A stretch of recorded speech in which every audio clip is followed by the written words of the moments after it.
Hello, I'm Jared Fairclough. And I'm Joe Hennis. And welcome to Introduce Our Guest Star, a Muppet fan podcast for toughgeeks.com, back for Season 2. In this show, Joe and I were taking in turns to surprise each other with each week's guests. This week, it is my turn. Joe, you have no idea who our guest is today, do you? We're back, baby. And no, I still have no idea. No clue. And I had forgotten how terrifying it is. Yeah, no, it's not easy. Yeah, it's not fun. Not fun, you guys. Well, last season you only got a couple correct. I think it was like 1, 2, yeah. Well, you obviously have a chance to guess, as per usual. So, Joe, take it away. All right, here we go. Is it Muppets, Sesame, or Henson? All three. Okay. Is this person? All right, let's. I don't want to go too obvious here, so I'll ask. Did this person work in some capacity on Muppet Treasure Island?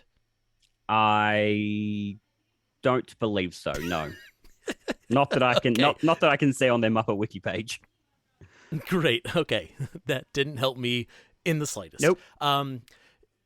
Is this person known for having some sort of connection to a character originally performed by Jim Henson? No. Cool. I thought I would make this interesting by asking questions that wouldn't reveal it so quickly, and this was a bad strategy. Yep. All right. Well, I'll just ask: is this person a performer, a yes. puppeteer? Okay. That helps. All right. I'm gonna go on a limb and just make a wild guess. Yep. A performer who has worked with Muppets and Henson, who probably did not work on Muppet Treasure Island. Is it Alice Dinnean? Joe, my guest today, is a puppeteer who has worked on a wide range of projects over the last 25 years, all the way from Sesame Street to Team America World Police. She's been a Grandma Mouse on Big Blue House, a snake in Kermit's Swamp Years. She played Puppet Britta in Community. She's been a mummy and a red herring in Muppets Haunted Mansion, and she played the lead Gelfling in Dark Crystal Age of Resistance. She's also worked on a billion other things I'm sure we'll talk about. Joe, you've started off strong. Would you please welcome to introduce our guest star, Alice Dinnean. Alice. Hey, hello. How are you? I'm well, thank you. How are you? I'm very well. Thank you for being here. It's my pleasure. Hi. Thank you for asking. Hi. Huh? Alice, I don't know if we've ever met. Have we ever met? I hate to ask that. We may have met in passing once or twice, but you being out in LA and me being here in New York, I feel like maybe that never happened. I feel maybe it's possible that hasn't happened. I mean, with lockdown, I feel like I haven't seen anyone ever. So that's I know, right. Well, that's the other thing is my memory is completely shot. Yeah. For exactly. everything I've done before like 6 months ago. Right. So, and a lot of people I've just met from here up, and I don't know if I've met them or not. So right. Let's just say that we have met now, and that's lovely. It's so lovely to meet you. It's such a treat. You are just like, you're one of those performers who you've done so many things. You've worked on so many amazing Muppet and Henson projects that I feel like we should be best friends. Like I just see your name in the credits of everything. Well, which is, by the way, how I make friends is I just look for people's names in the credits, Yeah. and I'm like, I'm just gonna say, me and all these your best friends with producers, Steven Spielberg. Right. Oh, Uncle Steve. Yeah, yeah, great friends. It's true though. Right, well, Sorry, I was sure... going to say it's true though that like Alice, you've got like there's certain people like actors and stuff who you see their names in the credits and you go, oh, excellent, okay, good. Like I love that person. Like it's like someone like Judy Greer who's an actor. You see her name in the credits, you go, okay, we're in for a good time. I feel like your name's the same. Like you see Alice name and you go, oh, excellent, okay, good, yep, good, like that person. We're okay. Oh, that's very flattering to hear. I appreciate that. Thank you. I do try to choose projects that I think will be good. I mean, we can't do everything, but I mean, I try to do everything, which is one of the reasons that my name pops up all over the place, is because I love working so much, and I try to do as many things as I possibly can, possibly to the detriment of my sanity and my child. But I do just love it. So I do try to stay in the mix as much as I can. Fantastic. Well, I'm so grateful because that also gives us so much to talk about. I guess I want to start with one of your more recent roles. Okay. Because you were working on Muppets Haunted Mansion, which Jared and I both loved very much. I'm so glad. Great work. It's a lot to us. Good, yeah. One of my surprise favorite moments was the introduction of Pee-wee, the red herring, which you performed. How, why, what happened? I have so many questions that are only half sentences, but like, where did that come from? I think that the character itself was it's just a visual joke. It's a red herring, and here we are in a mystery of a sort of disappearance. And so it's, that's very much Kirk Thatcher's sense of humor. I don't know for sure, but I imagine that was Kirk joke. And and so he was just gonna, he was like, he's got a red herring in his pocket, but it's a real herring and it talks. And then the dialogue was written in a French accent. So oh, you didn't make up the French accent no, and in fact in the table read someone else read it because I wasn't at the table read, and I don't think anyone knew who was going to do that. It was sort of going to filter down to whoever was available. So I and a lot of times for little things like that, if someone reads it in the table read and someone else winds up doing it, then someone else might wind up looping it, and it's all very loosey-goosey, but it just sort of wound up coming together that way. And I'm really glad that you enjoyed it. I mean, it's a funny gag that he has a fish in his pocket. That's, I love that bit where the bottom of the card comes down and the fish signs it too. Right. Yes. Funny. Well, and I had to assume, which I'm probably way off base, but the first time I saw it, I had to assume that Pee-wee was a reference to Pee-wee's Playhouse, because I was also hearing the French accent of I think Terry the pterodactyl, because he's French, right? Or he's got some sort of weird accent. Yeah. It was Terry spelled the French way, wasn't it? Yeah, well, it's spelled with a P, like pterodactyl. Yeah. Oh, that's right. Right. I knew it had something about the spelling. Right.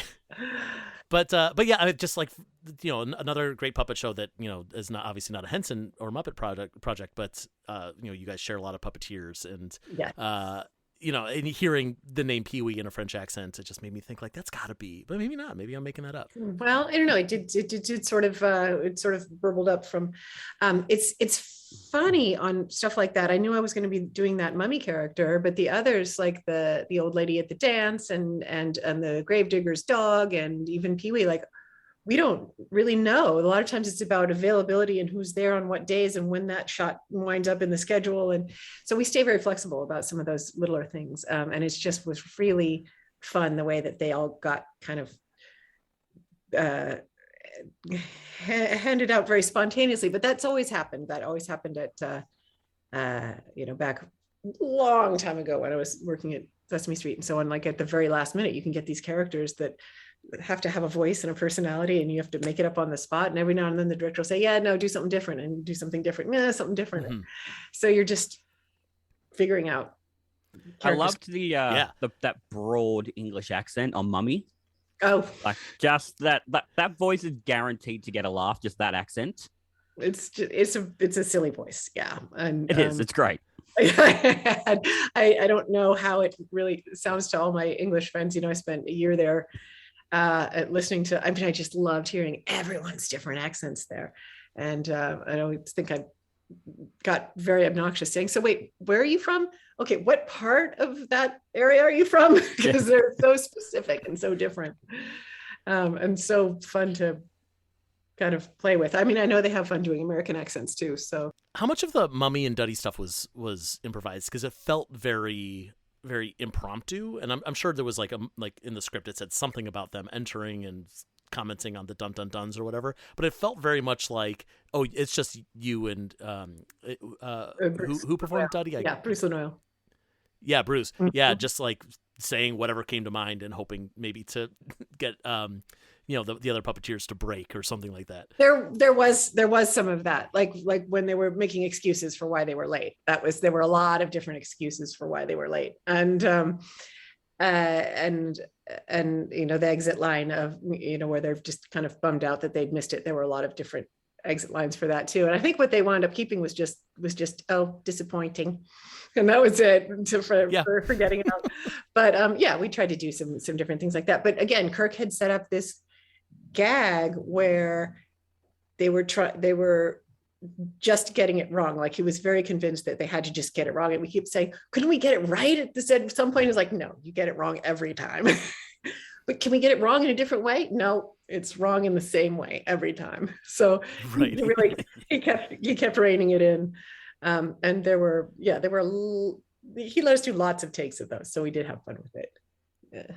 Good. Yeah. Mm-hmm. I have to imagine there was so much gold left on the cutting room floor of that special. Oh, yeah. Was there anything that stands out that you guys recorded that didn't make it into the final draft? Every single time that candelabra came out and was floating, Bill gave it a voice and a personality. It was very needy. It was very codependent candlestick, and it was sort of in love with Dave Goelz. And who isn't? And it had this very high kind of eager to please, really kind of, oh, I'm not okay. Is it my cue? All right, here we go. Let's go down the hall. Here we go. I'm going with Dave. And it was just very silly. And so like had us in stitches the entire time. And of course, it's not part of the show at all. The fact that the candlestick had a whole life going on. That's hysterical. And that kind of thing happens all the time. But that one was a particular favorite because the way the schedule on that one worked out, we wound up shooting until the wee hours frequently. And so everyone was really on the hairy edge of delirious. And that kind of stuff was happening. It was so fun. It's so funny.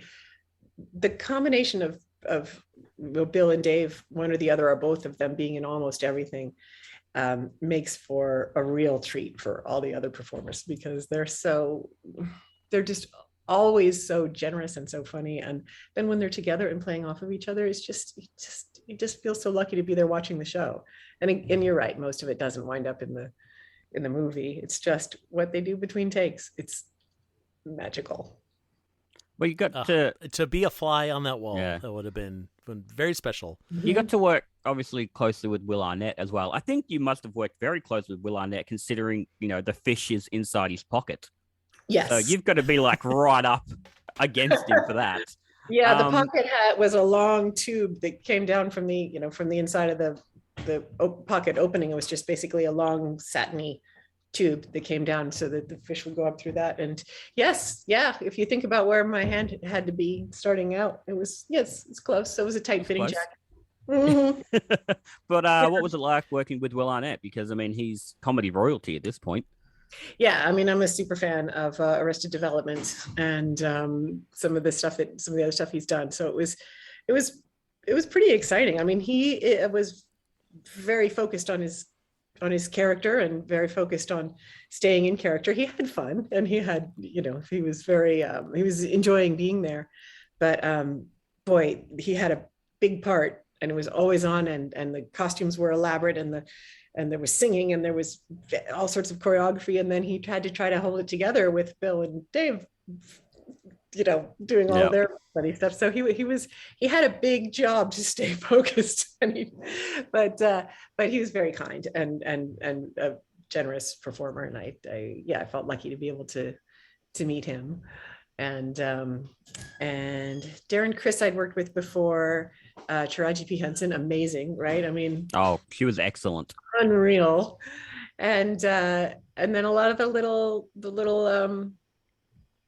cameos. Danny Trejo's in everything. Like he's in every Muppet thing. He just shows up. Well, of course, yeah. He's basically a Muppet at this point. Yeah. He's I think he would be very insulted if we didn't call him to come and do something.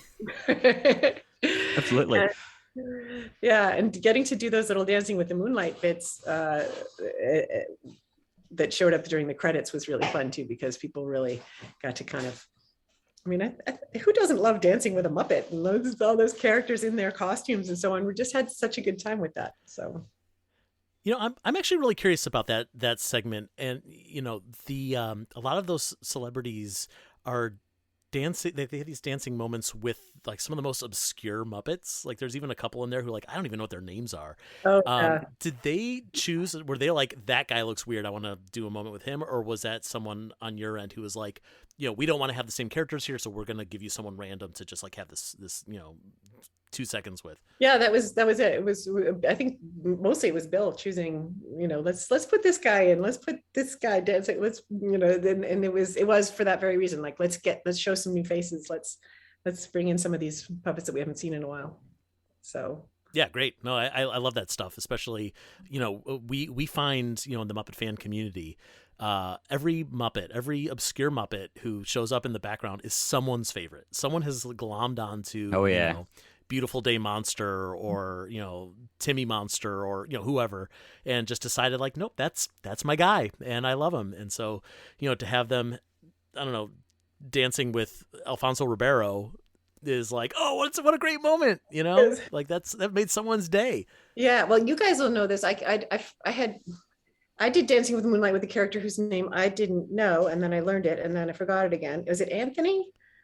It's the one with the long red nose. Who is Anthony? Sad eyes. So that's the one that I always think of that I don't know his name. Tan colored. Yeah. I don't even know who we're gonna find about. out. We're gonna. You would recognize him. I'm sure I would. He's got.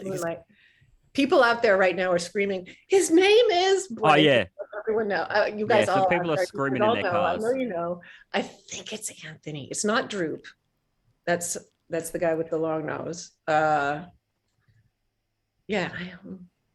Have you? I'm pausing for a moment. We can edit this out. I feel like I need to know what this guy's name is. Who the heck it is. Is it one of the Freckles? No, it's not. He's not a Frackle. He's a monster. He's tall and vertical and kind of orangey tan. Oh, and the mustache, giant nose. Yes, a big giant nose. I know who you're talking about. Yeah. I'm like 80. Oh, that's really frustrating. We should know this. I don't know that he has a name. Anthony. He must have a name. Well, okay, his name. All right, I got it. Yeah. His name, according to the Muppet Wiki, is Pokey. Pokey, which you would think would be the name of like a cactus or something. Never in a million years would I have remembered Pokey. Yeah, but he. Well, everyone go on the Muppet Wiki, look up Pokey. You'll know who we're talking about. You'll be like, oh, that guy. I've seen him in the background. Yeah, but he's my favorite character. I think he dances with Danny Trejo in the credits. Yeah, I believe it. Yeah. So have you got one of those characters? Have you got a character like an obscure one that you always go, I really want to play that one? No, because those do all get passed around, and people are pretty disciplined about the fact that those don't belong to anyone. Yeah. Because it's too. There are there's the main core guys, and their characters are always their characters, and all of the other characters are always a free for all. It's just very clearly delineated. Yeah, because we interviewed Bruce Lanoil about Mo Frackle recently, and just because Mo is such talk about obscure characters. And we did this oral history of Mo Frackle because we thought it'd be fun. But Mo is one of those like, yeah, several people have performed him, but like it's kind of at this point Bruce's character. Like he has decided, like this is my guy, and I'm sure. Bill makes a point to be like, okay, well, if Bruce is here, he's got to take Mo. So I hope that you get someone like that. Maybe Pokey is your new guy. Well, I don't know. There's a lobster that I always grab if there's a group scene, if I possibly at all can. I think he's from Muppets Tonight. I think he had little 6-shooters in some episode. I think he was a bad lobster. And but it's so funny. I love it so much. It's just got these big dumb hands and these long antennae, and I can't stand how much I love that lobster. So who knows? All right. So what we need you to do is give that lobster a name, and then we're gonna make sure that lobster gets an article with that name on the Muppet Wiki. We're gonna list you as the performer, and then it's just canon. And then in 20 years' time, this interview will be in the oral history. Well, I know, and I can. Right. There actually is already a superstar crustacean, so I don't know if there's room for another, but that's exactly right. There could be 2. There are 2 Muppet Bears in the main troupe, right? That's true. So why not? Yeah. Lots of pigs. Yeah. I think that's so limiting to think Pepe can be the only crustacean. Well, so you've performed a few pre-existing Muppets already that you didn't originate, but you've had to pick up the reins. Like I know you've played, like Afghan Hound and Wanda and Yolanda. Yeah. you've played before. So what kind of research do you have to do when you know, like, okay, so so and so is not going to be here to play this character, or this character has 40 years of history, and I have to play them in the background of a scene. Is there anything that goes through your mind when you do that, or is it just kind of like, I don't know, it's a random character, I'll figure it out? Well, Yolanda and Wanda, Yolanda, they're sort of Julianne's character, Julianne Busher. And so it's always would be a matter of doubling for her. And yeah, that wonderful Afghan Hound, again, one of many wonderful dog puppets that are floating around, and again, often don't have specific names or specific performers, but I do like that one a lot. And yeah, I don't think she has a name other than Afghan Hound. And that no, I think that's the name. Yeah. Yeah. Also that Gravedigger's dog didn't have a name other than, that really nice dog puppet from Storyteller or not Storyteller, Bunny Picnic. And Dickles named it Yeats after the poet, I think. So now it's called Yeats. That's good to know. Yeah. Yeah. All right. So now everyone who you Muppet Wiki editors, you heard it here first. That's the dog's name. It's Yates. Yeah. Yeah. And it was just one of those where, again, late at night, and he's like, "What's that dog's name?" I said, "I don't know." He said, "It is Yates." So there it was. And I love that he gave it like such a literary name of like it's not a silly name. No, it's not like he looks like where has he Yates. pulled that from in his brain? Like he's just come out straight away with it. Did he have that like germinating for a week and then was like, I'm going to call that thing Yates? I don't know. Or is it just bang out? I don't know. That's the mystery that is Dave Goelz. Yeah, Dave's brain. You've worked, like you said, you try to pick things that are really fun. And it was interesting, looking through your sort of Muppet Wiki page, just to see the wide range of things you've worked on. Like you were Britta in Community, like the puppet Britta. How was that? Because like Community is one of my all-time favorite shows. Oh, okay. And God knows season 4 has its ups and downs, but I for one loved that episode. So what was it like working on it for a week or whatever it was? It was it was really fun. I wasn't super familiar with the show when we went in there. I'd seen it, but I wasn't an enormous, I certainly hadn't seen every episode. I knew the characters' names, and that was about that. But it was I knew that they did these sort of stunt episodes, and a number of other shows have done that as well. Glee did one, and Angel. But that one felt like it wasn't, like it was really a part of the story, and like it was really appropriate to what they were trying to do.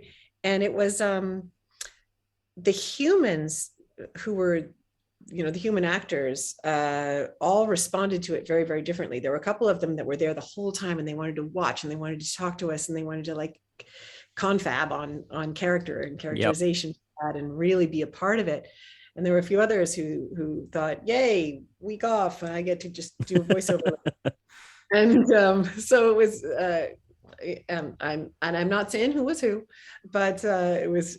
I'm sure the behind the scenes. People know enough about the community behind the scenes. We can probably guess, but let's not get litigious. But for the ones that did stay and participate, it was so fun to have their input and to have them be so sort of tickled to see themselves and each other as puppets. But do you have to then like maybe watch a little bit of, because obviously Gillian Jacobs had played that role for 3.5-4 years at that point. Do you have to then watch some of her characteristics so that you can translate that in puppet form? Oh, sure. Yeah. I wanted to know how she sat in a chair, and if she flipped her hair, or if she did something with her hands, or if she had any, you have to learn that. Yeah. So that's, I had watched a number of episodes kind of running through them and just getting to the Jillian parts. So, and I watched a few episodes all the way through, but I watched a lot of specifically her scenes. Yeah. So, another thing you worked on is Team America.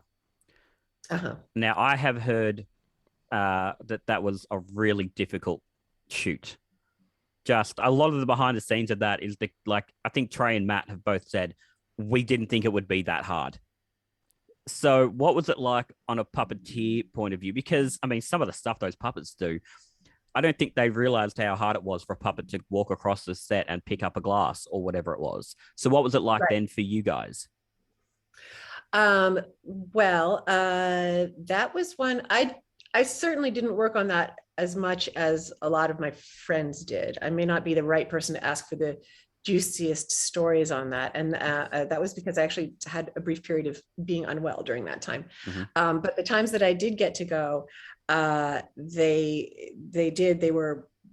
people were either up in cherry pickers way up high and unable to come down and go to the bathroom, get food or anything like that. Like they would stay up there for hours and hours and hours and hours, or you'd be stuffed under the set with rod puppets and deep under a huge set with 25 people and unable to like come out and go to the bathroom and get to, like if you get stuck in these places for long periods of time. So it took a really long time to set up all those puppets and make them all look good. And then once you were in there, you couldn't leave. So there was a lot of sort of shoved into these very dark, small spaces and just like telling stories and hanging out, maybe singing some songs and just and that's the life of a puppeteer, just being crammed into a small space. Yeah. And having to use the bathroom, I assume. Yes. But for people who are used to working with puppets and puppeteers all the time, they sort of work that into the system. Yeah. And they understand that that's going to happen and that's how it's going to be. And I think they were learning as they went along. So basically I remember a whole lot of long setups on that. But I also, there were some remote controls for the faces on those. And that was sort of my favorite part because I'm a little bit of a animatronics wonk. And so I really liked doing their little marionette faces with the little remote controls. So that was my favorite. Fun. I love that. Plus you didn't have to be under the stage on a rig. Yeah, you could go out and get some food and go to the bathroom as much as you wanted. Mm-hmm. Yeah. I do want to go back to the community for just a hot second, just because we know that Yvette Nicole Brown is such a super fan of Muppets. And so first of all, I have to assume that she was one of the people who stuck around the set when you were there. Yes. Just to meet everybody and see how it worked. And because I also remember by the time that episode came out, she had been saying in a lot of interviews when they were like, what else do you want to do? Because you've done, an animated episode and a Dungeons and Dragons episode and whatever else they had done. And she was like, I want to do Muppets. I just want Muppets. I want Muppets, Muppets. And, of course it wasn't Muppets, it was puppets, but Muppet. It was Muppet adjacent. And very similar. Yeah. Yeah, exactly. So. Well, and then of course she had that wonderful role in Muppet Haunted Mansion. Yeah. So we were all reunited. Right. So. It was good. Did you guys like touch base about that and be like, do you remember I was there? Yes. And she had again, Julianne had performed her character on Community. So, and then they were working together again on this project. So it's nice to love it again. Yeah. It was nice. And it had the feeling of like one of us when we found out she was in it, because we know what like a massive Muppet fan she was. Mm-hmm. Yeah, it was nice. And wasn't she wonderful in it? I just wanted more of that. She's terrific. Yeah. She's just such a good human being as well. Like, I mean, we all read her Twitter account and see just how like, passionate and she is about both like social justice as well as things like, Muppets, which that's very much, up our alley, both of those things. Yeah. Well, they're not unrelated, I think. Right. I completely agree. So I know that our good friend Ryan Rowe is listening to this and wondering when we're going to ask you about Snizzy, your character from Aliens in the Family. Ryan is, I think, the world's biggest Aliens in the Family fan. Yeah, that is a deep cut. The world's only Aliens in the Family fan. So can you explain a little bit about, I guess, like how you got the role, or even just what it was like performing on this show that I'm actually not sure if you guys knew if it was gonna be the I don't want to say failure, but like it didn't really stick around. But like as you were making it, if you knew that this wasn't going to be the biggest hit, or if it was like, no, this is the next big thing, we're on TGIF. Yeah, it seemed like it had a shot. I mean, I thought the writing was really good. The writing, that head writer creator was Andy Borowitz. His stuff is so funny. I don't know if you read his stuff in the New Yorker, or I mean, he's a really great humor writer, and he was just constantly funny. The scripts were great, and we had a lot of the same performers and builders and people behind the scenes that had done Dinosaurs, and that had run for a long, long time on network TV, and we were all really optimistic about it. It was an alien family sitcom, and another network at the very same time was producing and putting up a alien family sitcom called Third Rock from the Sun, and we thought, which one of these is gonna one of these is probably gonna, these can't both hit it big. They were similar in flavor and theme, and we all know what happened there. So. Well, it was a classic 30 Rock versus Studio 60 moment of, well, we can't have both of these. One of you's got to go. Yeah, but I'm sorry that it was you who had to go, because those puppets really are, they're incredibly impressive puppets. They're like really lifelike. And of course, just having more Henson stuff on TV was always a good thing. But yeah, it was not meant to be, unfortunately. Yeah, and there were a lot of human actors on that have become big stars since, who were rather obscure character actors when we did it, and that's fun. It's been fun to watch them. There was a Alice. Yeah, wasn't Ryan Reynolds on that show? James Vanderbeek was on. That's it, James Vanderbeek. Or Dawson's Creek. Right. And Alice and Janney before West Wing, and you got Aaron Eckhart, you've got Hayden Panettiere. Yeah, tiny baby Hayden Panettiere. She was 4 years. Wow. Yeah. Kind of interesting that none of those folks have really worked with the Muppets since. I know Alice and Janney did a smidge. I mean, you guys were on West Wing. I know you were on the West Wing episode, with the Sesame characters, and she went to a Fraggle Rock, like a photo op for Fraggle Rock's 35th anniversary or something like that. It's so obscure. I don't know why this information's in my brain. But all right, well, maybe that's a good segue to talk about West Wing, because West Wing is also one of my favorite shows, along with Community. These are like the two TV shows, two non-Muppet shows that I own on DVD. You are eating your way like around the edges of my career. Oh yeah. Alice, I am not prepared for this interview in the slightest. He had no idea you were coming until 2 seconds before you arrived. Yeah. These are the fringe items, but sure, let's talk about them. I'm all about the fringe. Like, I want to get to the stuff that you've literally never spoken out loud about. Okay. Let's talk about the one episode of West Wing that you appeared on. Okay. What was it like getting to visit? Because it was a huge smash hit. This is like the 5th season of the show. It's a smash hit at this point. You got to like go and hang out with like Stockard Channing and Lily Tomlin. I was gonna say that was the big deal for me, because when I was a little kid, I was obsessed with Grease. I just loved it. I would go overnight. I had the album with the fold out, and I would play that. I'm dating myself, but I was seeing it in theaters when I was, a kid, and it was such a thrill to meet Rizzo. This was very, very, very starstruck by her, and I love it. And she was really, and we meet a lot of celebrities. We actually, well, in the case of Will Arnett and the Pee-wee, we're often very close to sort of intimate places on a lot of celebrities, because we're on the floor and they're standing up, and you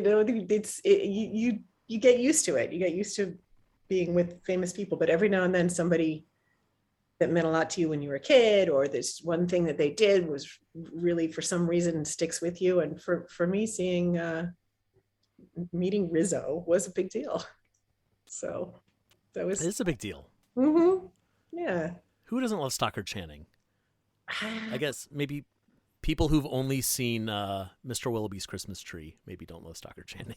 Maybe. I don't know. Yeah. I mean, she hasn't been, front and center for a while, since West Wing, really, has she?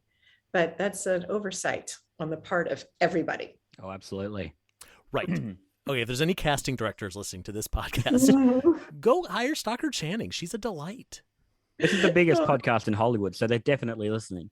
It's true. I mean, maybe she's had it with all that, and she just is raising alpacas somewhere. I don't know. So, I mean, Joe, you need to speak to your Uncle Steve. That's right. Oh, Uncle Steve, yeah. Yeah, I'll get him on the horn. Yeah. All right, so we'll jump around again. So I see that you performed on the 2015 Muppets sitcom. You performed the original character Alinda, which was I believe the young pig that is infatuated with Miss Piggy. Now that show didn't really lend itself to a whole lot of original characters. Right. So what was the process for kind of developing this? Like, it was a new Muppet. That's rare these days. So what was that process like for you? She needed to be a fangirl, and she needed to actually find a way to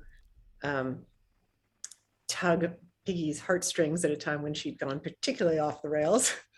And and I decided to do it pretty much straightforward. I decided to, be a version of, I was a teenage girl at one point, and it was fun to just sort of tap into that and just have that moment of being really starstruck and just loving someone. I'm so excited to be in her presence and can't really believe this. So I just decided to go really straight ahead with that one.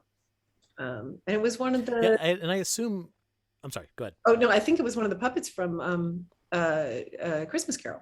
Yeah, it was I was going to ask that because it was one of the. I've always wondered whether or not, because the name Alinda and Belinda are basically the same name. I've always wondered if that was a little like wink to the Muppet fans, I guess. No, Alinda was the name of the best friend of one of the writers. Okay, well, I'll see myself out. Fascinating. Uh-huh. I love it. Because I was wondering if Alinda had a twin sister named Atina, and I guess not. Nope, it was just a little Easter egg for the writer's friend. Well, there you go. I love it. An Easter egg for one person. Mm-hmm. They're often the best type of Easter eggs. Yeah, those things have to come from somewhere, and so. Absolutely. Well, and I imagine it would have been easy for you to play, a young person who's infatuated with Miss Piggy, because I have to assume that you, much like us, grew up with the Muppets, and you're looking at the real Miss Piggy, and you're like, oh my God, like that would have been any of us as teenagers. Mm-hmm. Obsessed. I still get starstruck by them sometimes.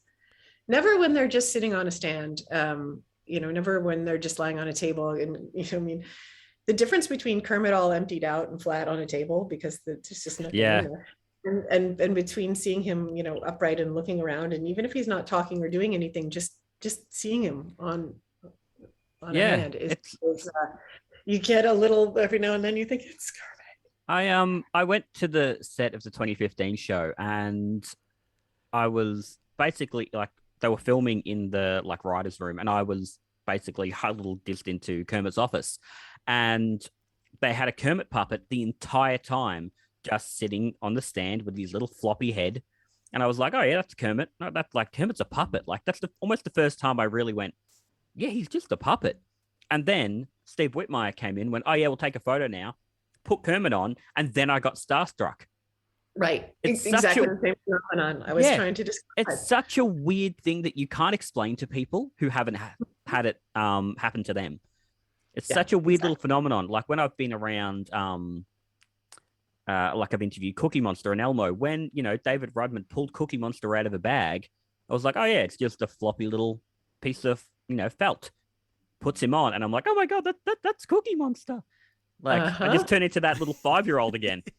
So strange. And then you completely forget that the puppeteer's there, which is a credit to you guys, because I'm a 32-year-old man, and I will genuinely forget about David Rudman because I've got Cookie Monster next to me. Yeah, me too. Mm-hmm. It's so strange. Yep. It's the illusion thing that complete. Yeah. The thing that gets me every time that I will never, for as long as I live, get used to is when one of the puppets says my name. Oh yeah. Of like, it's one thing to be like, wow, there's a celebrity right there. It's another thing to be like, that celebrity is acknowledging my existence. Yeah.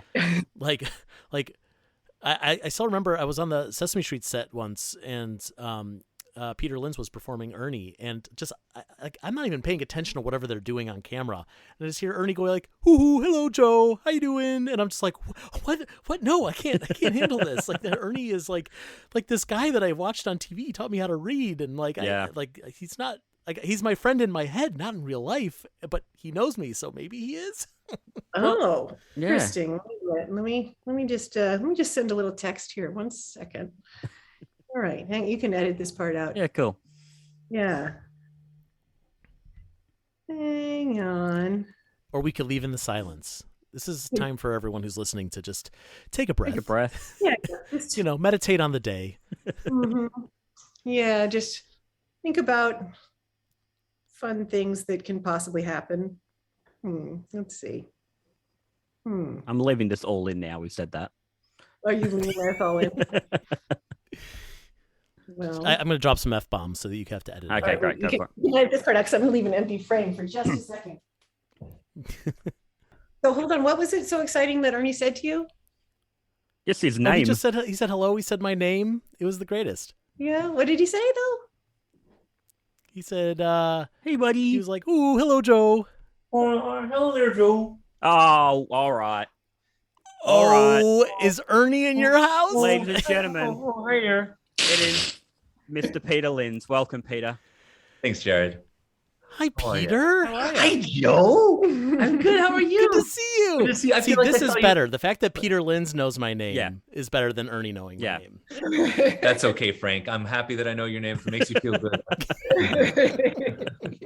It's fine. I'll take it. I don't care. It's fine. It's fine. Do you remember? I don't know if you remember this, Peter, but you and I did a live stream last year where we chatted, and then afterwards we chatted for about 20 minutes just off camera. And I said to you how much I loved Ernie, and you're like, "Oh, he's in a bag just over there." And I was like, "Well, don't tell me that." And then you've stepped off frame, and then all I hear is, "Ooh, Jared, hey, buddy." And I was like, "Oh my God, it's happening." Greatest moment of my life. Oh, that's very sweet. He's still there, but yeah, he's not here. he's not here. He's on the other coast. Oh, well, fair enough. It's okay. Yeah. Okay. Yeah, All right. That's okay. Well, he's got an apartment that he lives in on our coast. You That's can't right. just That's right. With his whisk roommate. away to He can't LA. No, he can't just. Right. No, he doesn't. No, he's not a jet setter. Not at all. Uh-uh. Not at all. Very, very content where he is. I will stop crashing the interview here. Yeah, Peter, you are not the focus of this interview. No, I am not. No, I am not. This beautiful woman. So I'm going to just go back over there. And bye, guys. Nice to see you. Yeah, go eavesdrop. Bye, It's fine. Peter. Nice to see you. See you too. Oh, what a great guy. that He's a Peter nice is. man. Yeah, he's all right. We like his company very much. He's fine. We often say Peter is the nicest man and The nicest man from I've the ever Muppets. met in my life. I really feel the same. Yeah, Yeah. I'm glad. I'm glad. Shut up, you guys. Oh, damn it. Go back outside. This is my interview. Well, no, now I don't. sorry, Jared, go just ahead. Peter Linz was here, and now I've got to compose myself. Can we talk a little about Turkey Hollow? I think one of the only times you and I have ever talked to each other, we were going to set up an interview about Turkey Hollow, and then for whatever reason, we just didn't get around to it. So you were puppet captain, Yes. correct? Can you explain to me, because I've never been able to figure it out, what is a puppet captain? Oh, okay. There are several different aspects of that job. Mostly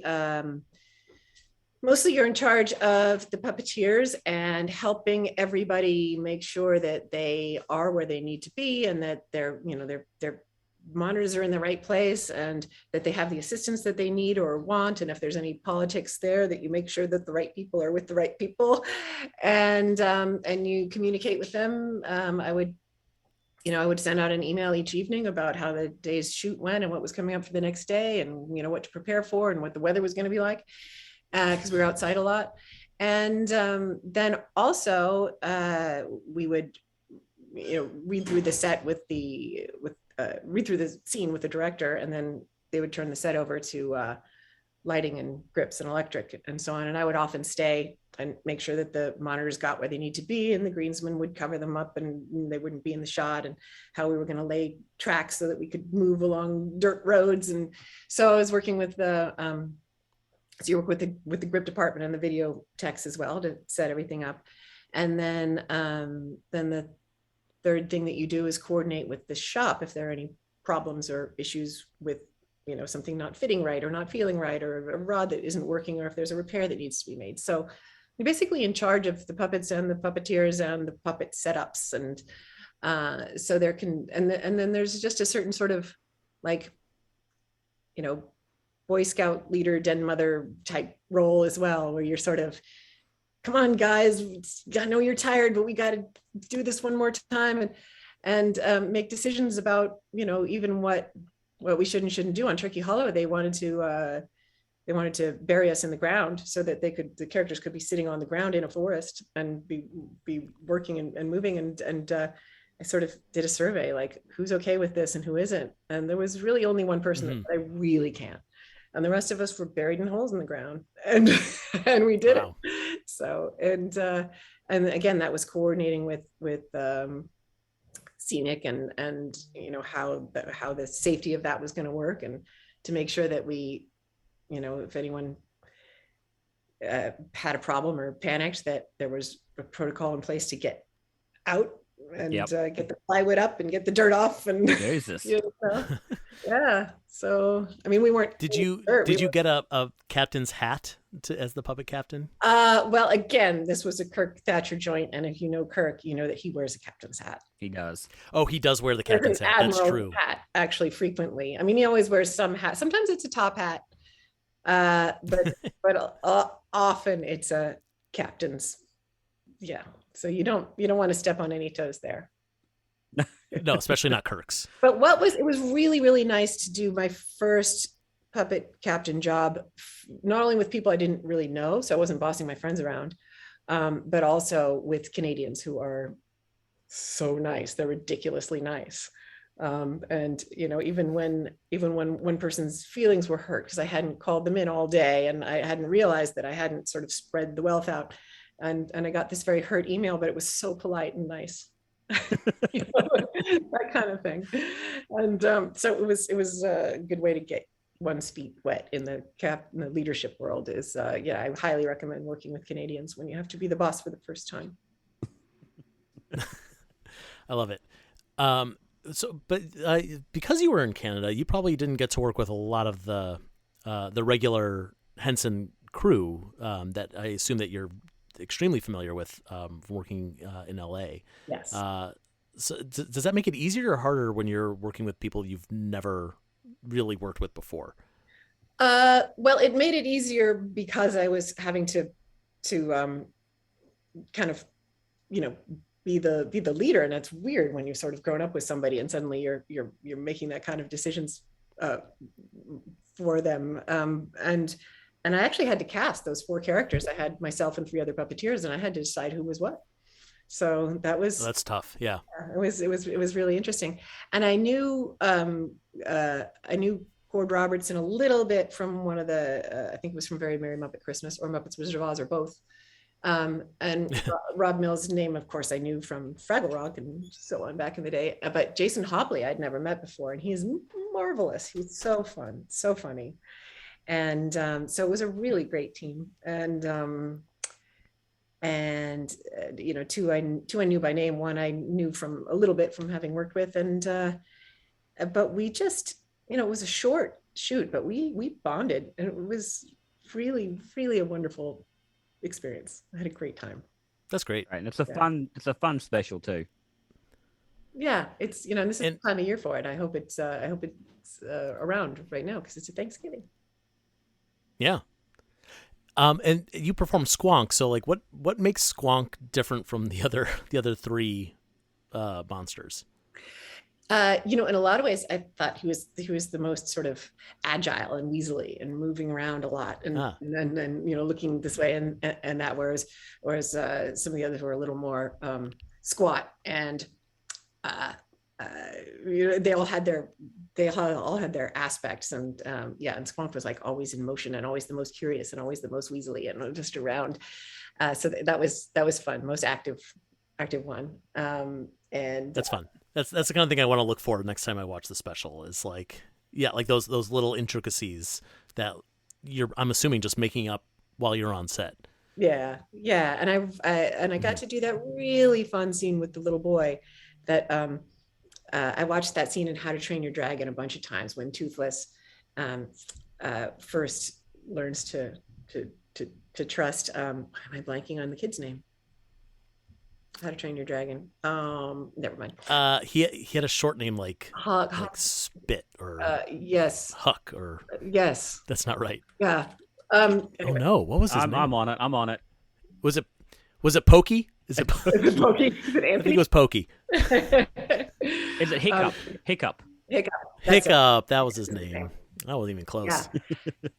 I watched that movie about 50 times with my kids, so I should know that. But there's that great scene where Toothless and Hiccup get to know each other, and they're like they're learning to trust and learning to interact without harming one another.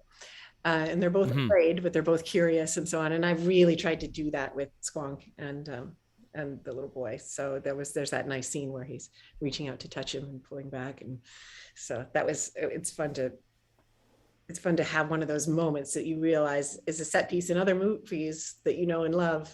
It's a thing you've seen before, and I got to do it. For sure. Yeah. Yeah. Well, I mean, those puppets must just be sitting in a drawer somewhere. So I don't know why we're not getting a sequel. We got to bring Squonk back. Yeah, they're armatured, and they're in the reception at Henson La Brea. So. Oh, well, there you go. Yeah. All right. So they are. Everyone break in and go see those armatured puppets. Yeah. I feel like I need to say, for legal purposes, do not break in to the Jim Henson Company. I can't have Brian Henson. We don't officially condone it. I'm staying silent. Can I ask a question then, Alice? You were talking about, being dug in a hole. Have there been any sort of other places you've been like really uncomfortable, or specifically, where you're like, I'm not sure about this? I'm thinking specifically, you talked on Matt Vogel's Below the Frame about, like, at one point they wanted to put you next to an elephant, and you're like, no, I'm not doing that. That wasn't a Henson show. I don't know if they would have asked. That was for something else, and we did a lot of really sort of extreme situations on that show. It was should I say what show it is? I don't know. Up to you. Up to you. Yeah, it was Drew Massey and I did a show called Cousin Skeeter for Nickelodeon in the late 90s. And I'm really, really proud of that show because we pushed the boundaries constantly of what puppets could do. Because again, it was people who hadn't worked with puppets a lot before. So they would write these things about how he, jumps through a window and glass flies everywhere, and okay, if we're gonna do that. And we had a stunt version of him, and we would throw him through candy glass and it would break everywhere. And we just, we got to do a lot of sort of cartoonishly violent things with him that you wouldn't get to do on a necessarily a Sesame Street or a Muppet thing. And we worked a whole lot on all of those rigs and gags with Scott Johnson and Jürgen Ferguson, who are now, they're wrangler, builder, rigger extraordinaire team. They worked on Dark Crystal and Fraggle Rock, and all of the. I mean, they are unsung heroes of so many difficult, intricate, high rig, high tech situations. Happy Time Murders and that Angel episode, and they're just like they're everywhere, and they're wonderful and don't get nearly enough credit. But the two of them, and Drew and I, did that show for 3 seasons, and we had to constantly invent, and we were constantly going out on a limb. There were only a few minor injuries. I dropped a hammer on Drew's head once. I think I told that in the episode as well. You know, you always get kicked in the face and things from actors and things happen. You know, there's always things that happen, but by and large we did okay, and there were only a few things that we really drew the line at. Everything else we tried to do. And one of them was the elephant. It was a circus episode, and the again, the stunt puppet actually had to be picked up in the trunk and waved around by this elephant, and they trained her to do it. Wow. But they wanted the shot to begin with him standing there petting her trunk, and we said nope. Can't do it. Absolutely not. So they didn't like, you can bury me, kick me, but keep me away from the animal. Can't lie down on the ground on the ground. No, her foot is this big. Yeah, she's just no. I know. Alice, what else are you working on these days, or can you tell us what you're working on right now? Let's see. I am working on petting my dog. So if you hear a weird grunting noise, that's what that is. I assumed that was Peter. Right here. There you are. Oh, very cute. Hello. Down you go. Let's see. I'm working on a new show at Henson that I can't talk too much about, but it's a preschool show, and it's with real puppets. So it's not awesome. It's not HGPS. It's not animatronics. It's not. It's old school fuzzy Henson style puppets. It's adorable. It's going to be wonderful, and it's going to be on Apple. Terrific. Yeah, and before that, I did some teaching with Muppets with Peter and Bill, and before that, I was working on all spring and summer. I was working on Crank Yankers, which it's a lip sync show, and I don't get to do the acting on it. I love creating, different characters 3 times a day. And my very favorite thing to do is just to find an animal or something, just try to upstage everyone in the background. That's one of the best parts of that show. Just like the little characters in the background just going nuts. That's usually me. Like if it's breaking something, if it's knocking something over, if there's something like that gets water poured on it or anything, whatever, like just if there's a mess being made or if there's chaos and like if something's breaking, I'm trying to break stuff back there. You're probably maybe one of the only ones who's willing to be like, look, I'll just get myself, drenched with water for this bit. Yeah.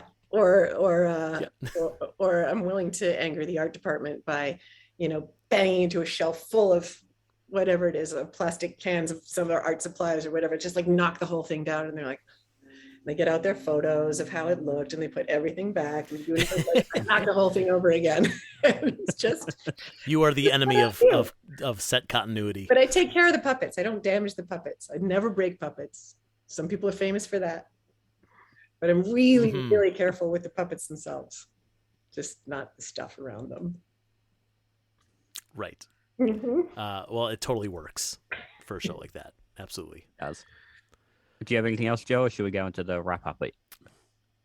I think I am ready for the wrap up. Excellent. You guys are not going to ask about, okay, that's fine. What are we going to ask about?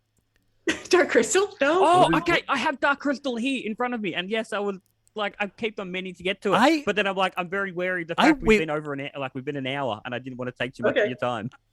No, wait, can I just say, wait a minute. I had it in my head when we started. We can edit this part out. I had it in my head. I'm like, right, you went to London. You worked on Age of Resistance, and then I'm looking at your Muppet Wiki page, and I'm like, am I thinking of somebody else? Is it not on here? It's not on the Muppet Wiki page, no, because I had to double check that. But there's a photo with you and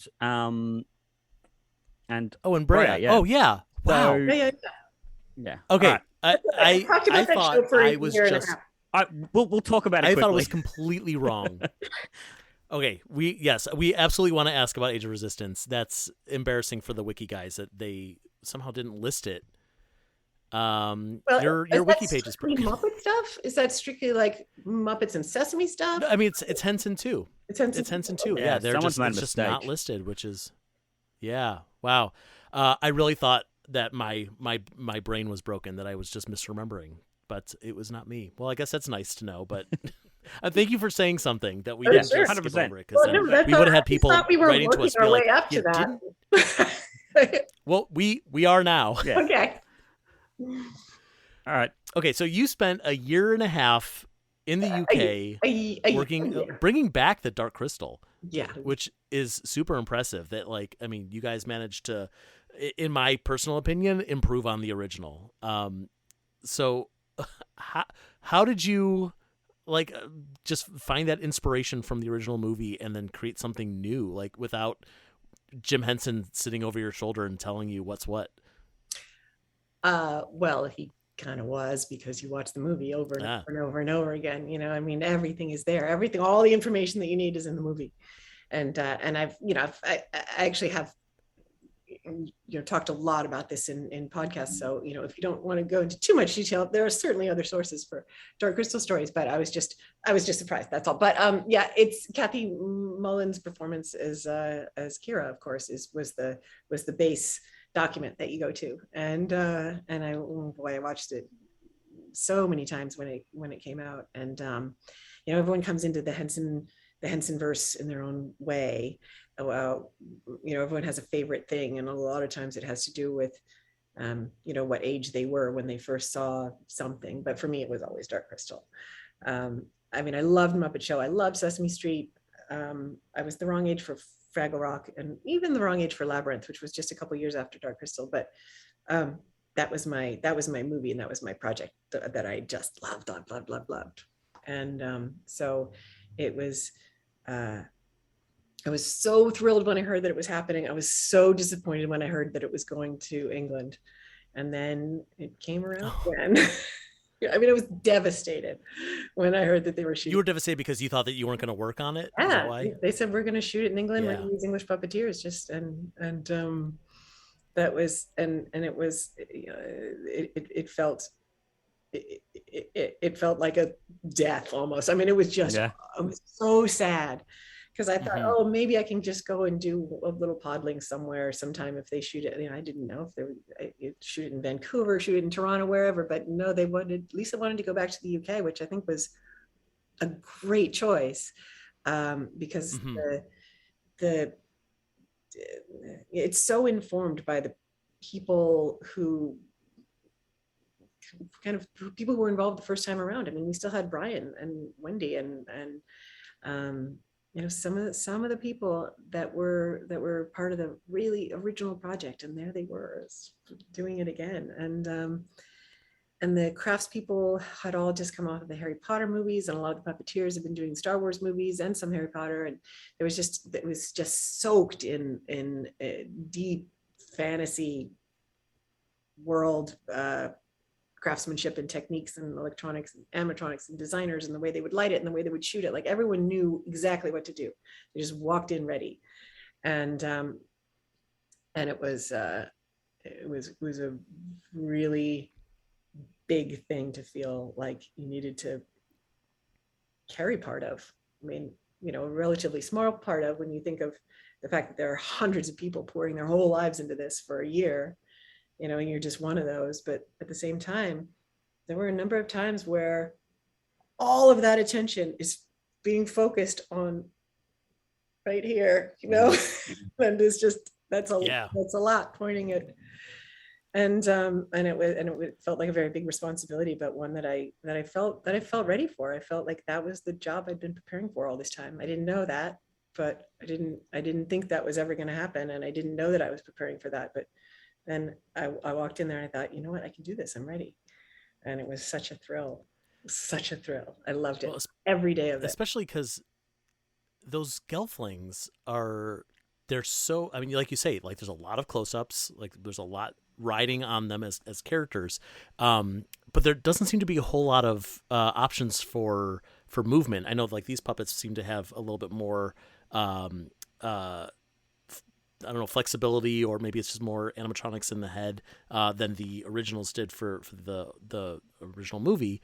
But was that like a particularly difficult challenge to, like, try to convey a lot of emotion with what's basically more or less a static looking puppet?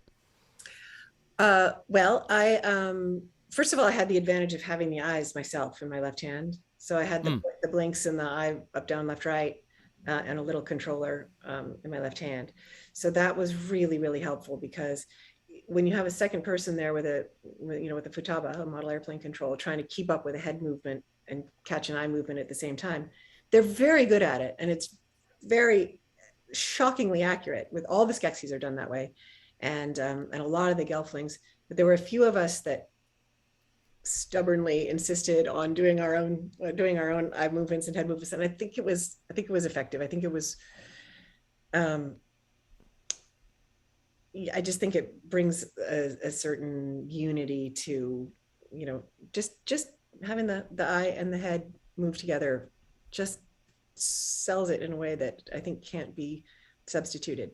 And then I did the same thing that I did with Squonk. I just made sure that there was a lot of fluidity in it. I just made sure that even if there's not a lot of bend in the whole situation, you can still get a lot of motion. And boy, did I use that hair. It goes, it went everywhere that, everywhere that limbs and torso couldn't bend or move, but boy, the hair translated everything, every turn and every look. And so I just used it. So that was fun. What's it like for you because you're obviously performing Britta, but the voice is being done by Anya Taylor-Joy. So That's right. Now, granted, this is something I should probably know, but are you puppeteering to something she's already done, or is she coming in afterwards? She wasn't cast until afterwards. Okay. Most of them were not cast until the director had really gotten a chance to see how those characters developed. Okay. Because he wanted to cast the right person as the show required at that point.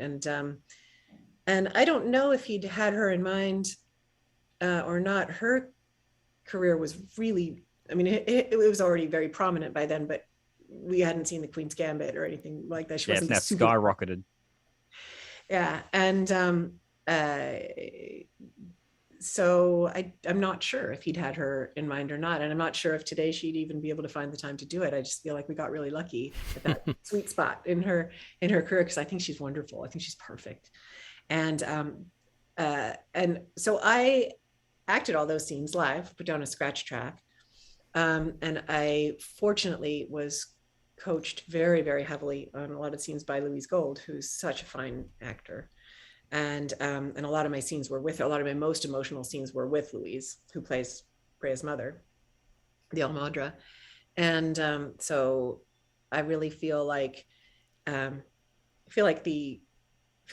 acting was there, but then what Anya Taylor-Joy was able to do is, if she needed more time, if she needed to take a beat, if she needed to change the tempo of something, they would just cut to an over for a minute and they'd open the track, and then they'd come back for the reaction shot and she'd continue the line. So they edited and gave her a little more space to accommodate what she felt she needed to do as well. Yeah. So, and of course, improved so much on some of the choices that I'd made. I realized, I ran through that line. She took a big pause in the middle of it, and it's so much better. Kudos. Mm-hmm. I remember of certain specific spots. I can't come up with any off the top of my head right now, but where I realized, she made a really different choice, and I like it. There was nothing I disagreed with, so I was happy with that. And you also played the ornamentalist Skeksis, which seems like, first of all, is a completely different set of skills than performing a Gelfling. I'm curious how uncomfortable it was being inside one of those costumes, and for how difficult it was to play a character that technically exists in the original film, but not a whole lot, not quite enough to get a gist of who the character is and how to make it your own. Yeah, we didn't get a sense of who he, she, it, they are, and in the movie. There's this wonderful little fussy bit with the but other than that, not really so much. And they made up wonderful backstories for all for all these Skeksis. Yes, other than being able to keep up with your mouth and your hand, the skills are not related at all. I mean, the monitor is strapped to your chest and you're looking straight down. It's heavy, it's hot, it's disorienting. I was going to ask, those things look heavy. Yeah. And every time we got used to it, and we were egging each other on. We were just, we were really, really pushing each other all the time. And, there was a whole lot of, if you can do it, I can do it going on. And, yeah, right.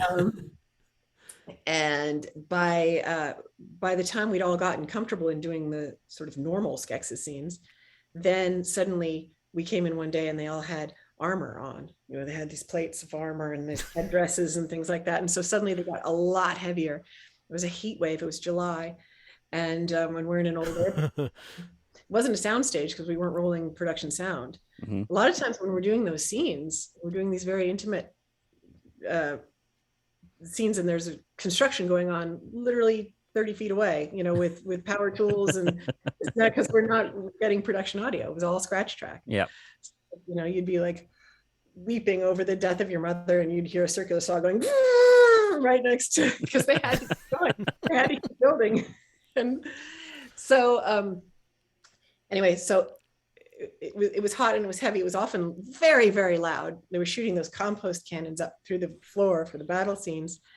And just when we felt like we'd gotten our arms around that with the armor on it, then they put those sort of intimidating flag things on, those spikes that rose up off of their backs when they wanted to be particularly scary. Yeah. And those were these thin metal. They were sharp. They tangled in the trees in the set pieces that were hanging down, and we had to walk under these trees, and those flags would get.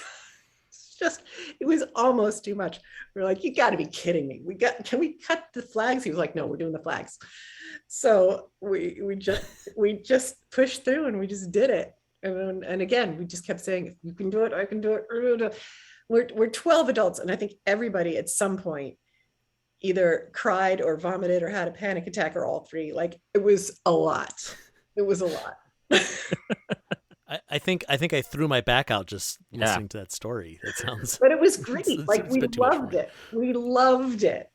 We loved it. It was, nobody could get enough. So. Well, hopefully Netflix comes to their senses and does another one. Mm-hmm. Or someone, because my God, first of all, the full season, it's so good. It's so good. But also the puppets are. Oh yeah, we loved it. The puppets are made. They're just sitting there waiting for someone to just green light a second season.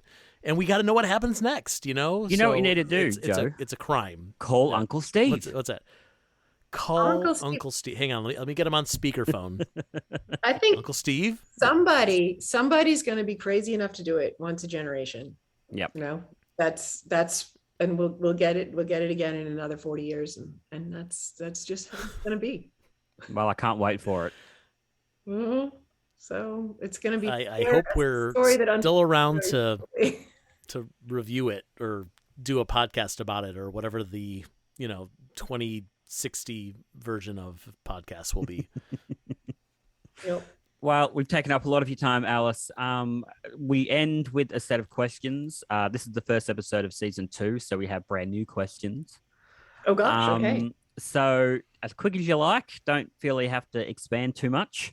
What is a food you hate? Apricots. Interesting.